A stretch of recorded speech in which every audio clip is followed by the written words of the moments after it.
What I'm going to talk to you about first, my number one, is making sure your goals are right. Now, I can't stress it enough how hard it is for me to see all these young women and young men get so wrapped up in body image, and that's all they care about. All they care about is how they look in that bikini. It's great motivation, don't get me wrong, and it should be one of the reasons that you're doing this. Because guess what? When you're really tempted to eat that cupcake, guess what? You're not thinking about your bikini. And that one reason isn't gonna hold you over. Your goal and your reason why as to why you're doing all of this needs to be really, really strong.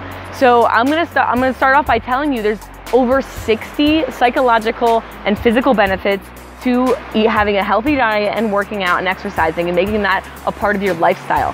Over 60. How many do you really focus on? Majority of people only focus on one when there's all this other opportunity and availability to focus on other ones. There are so many. So my challenge for you is to come up with a list of at least 5 different reasons that it'll motivate you. So for instance, we're in a setting that was a big motivation for me. I came here with my boyfriend 6 years ago. I came here with Jordan, and we were really fit in the beginning, but then after like a year, we got in like, I gained 30 pounds, he gained a lot, about 80 pounds. And we came here and it was one of the worst experiences. We didn't even enjoy being in nature because it was so taxing on our bodies and we couldn't do it. So a big motivation for me was to be able to come and hike with no problem and just be able to enjoy myself. So use things that you love as motivation for why you're doing this as well. Go and research the different things that'll make you feel good. All right, now number 2. Number 1 was simply to figure out your goals and make sure your goals are in line with the truth and they're accessible. Number 2 is find some people to freaking do it with. Make sure you find a coach. If you want me to be your free coach, the link is below. Or find somebody who knows what they're talking about. If you just kind of like, it's a little unfortunate. If you decide to go and be healthy with your best friend who's also very unhealthy, the likelihood of you two succeeding together is very unlikely, because all it takes now, instead of one of you guys needing to fight temptation, now 2 of you guys need to fight temptation. Because what's gonna happen when your girlfriend says, girl, let's not work out today, let's go get some ice cream instead. You're gonna go get ice cream. You know it, because now it's not, and then this happens with me and Jordan a lot too. If I say I have a craving for something, he's like, I'm down.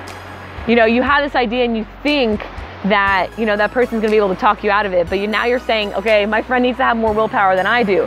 So be sure that you find a coach that can help you out with that temptation, help you out with the mental aspect of it, and be able to answer questions for you. Find a coach and find somebody, like not just a personal trainer or anything like that.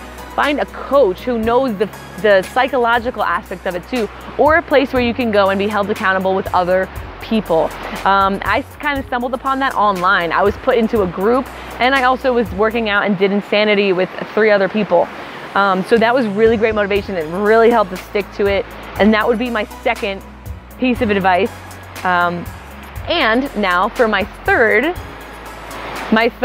biggest, this is my biggest piece of advice. Now please pay attention. Please pay attention.